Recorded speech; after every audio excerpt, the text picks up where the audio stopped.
Nollywood actor Moses Armstrong has been granted bail. Friends of the actor took to their Facebook page where they celebrated his release. One of his friends, who announced his freedom, said the court ruling was fair.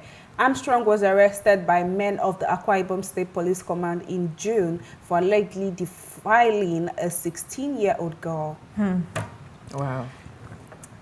Wow is just it, because I mean I was reading the story and I even got to know that he occupies like a senior position in the state, He's, and he's also an actor now, governor. isn't he? Yes, he's an actor. Right? And they said the case was handled directly by the governor's wife, and now they're releasing him with it was just like 2 months he spent in jail. I feel like there's a little bit shady story, because we're not hearing anything on whether he's guilty or what is his punishment. He's out on bail, right? Yeah. Well, that would probably mean that the case is still in court. Yes, maybe they're still trying to get evidence. Like, if he was not occupying a like big position in the States, would he be granted bail for defying a 16-year-old? That's another thing, because I mean, when someone is under the suspicion of rape and defilement, they're considered a danger to other people.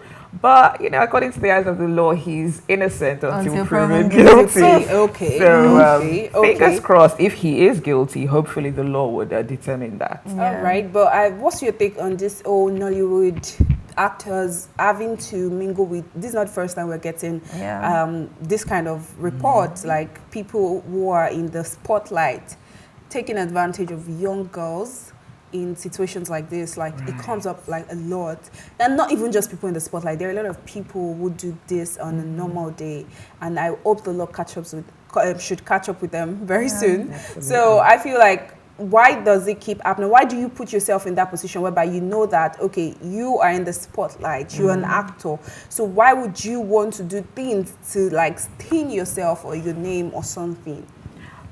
When you think about it, the entertainment industry is, and you know, we're in the entertainment industry, so it's an industry that has some sort of fast movement. So whether it's alcohol or something even stronger, people, you're not generally going to find people who should be in church in the entertainment industry. So when people are exposed to these sorts of vices, and then they have enablers, because of the money and power that they have, there are people that would always enable them, whether it's covering their tracks. It's very difficult for some of these people to actually maintain that moral high ground that perhaps people in other sectors would have. But because of the enablers, because of the popularity, there is a sort of God complex. They start to feel like exactly they can get away with it because they're popular, and it's quite unfortunate. Really. Yeah, to think somebody with that much power as well, I think it's too much for him to like. Anyway, is still innocent until proven guilty. Don't they think of like their reputation and possible repercussions they will have on them? R. Kelly was sentenced recently, and we have a lot. It's not just in the African space. It happens in the Western space as well. But like, why do these people have to go for kids who do not have a mind of themselves, who are not ready to like start this adulthood thing? Why do you have to defile them? Why do you have to steal their teenage days from them? Do you understand? So I feel like these people should be brought to book and should be punished accordingly. So I hope the whole issue gets resolved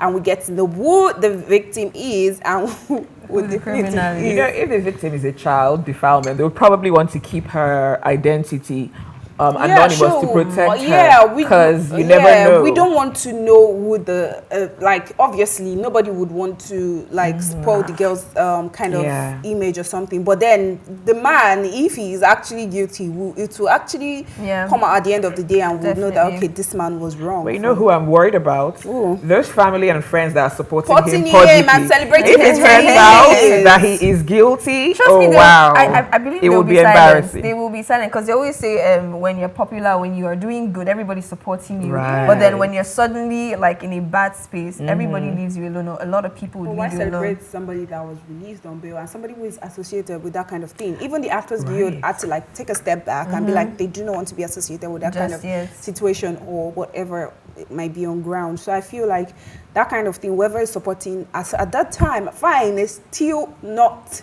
like it's still not proven guilty yet, but I feel like at the same Show your support time, privately. exactly. Don't Why do it so celebrate publicly somebody because that it's terrible. Like you need to like, and I like the fact that Beyonce made a step on filtering the kind of people she puts on her album, depending on the kind of background you have. She does really good background check. If she finds out that you have something shady or anything, you're out. Your story can affect another person now. And I feel like that's the best way to like support the whole society. You can't just stay at the back and be like, okay, you're an artist, you're an actor, you do not support this. Okay, fine, you do not support it, but you're bringing somebody who does actually into your movie. So indirectly, you might be also endorsing. And with cancel culture, it's very easy for people to get cancelled by association. You understand? Right. So I feel like I think the story is really touching for me, and I hope it really comes to like light very soon.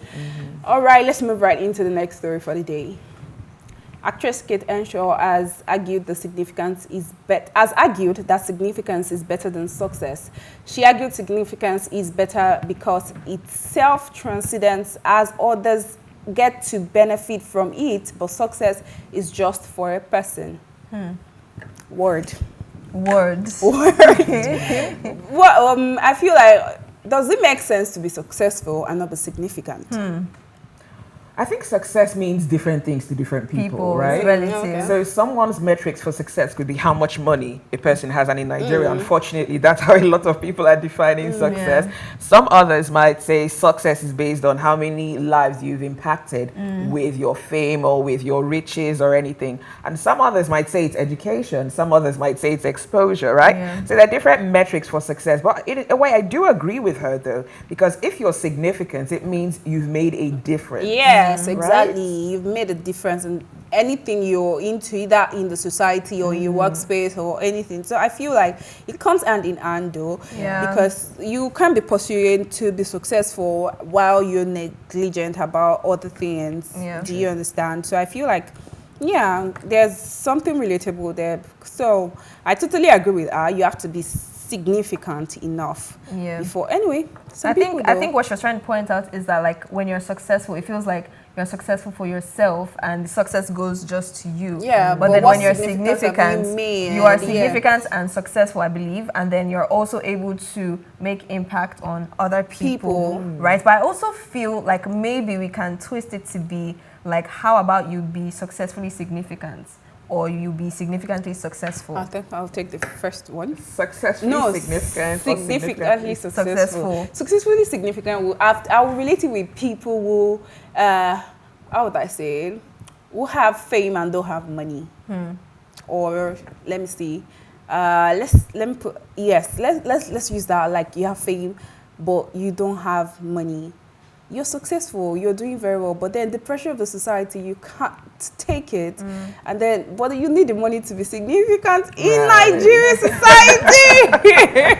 But can a person be significant without perhaps being successful? Because there's some people that live in like underdeveloped communities. Those people will go out of their way to help other people. So they're significant to that community, but they might not have the fame and fortune, right, that most people would attribute with success. But they're significant, at least to those people. I agree with that. It's so complex. It is actually, and just like you said, I think it's relative, because what success might mean to me might be different from what exactly, just like you said. Because I can measure my own success as how I impact people. Everybody has where they're going to. Everybody has different destinations. So I feel like if I'm getting to this place, I'm done. I'm good. But you might still be pursuing and pursuing. It's your choice. That's true. Yes, I think I like that. She's amazing. Yeah, sometimes she spits, and I really wisdom. Like it. What of wisdom? What of wisdom?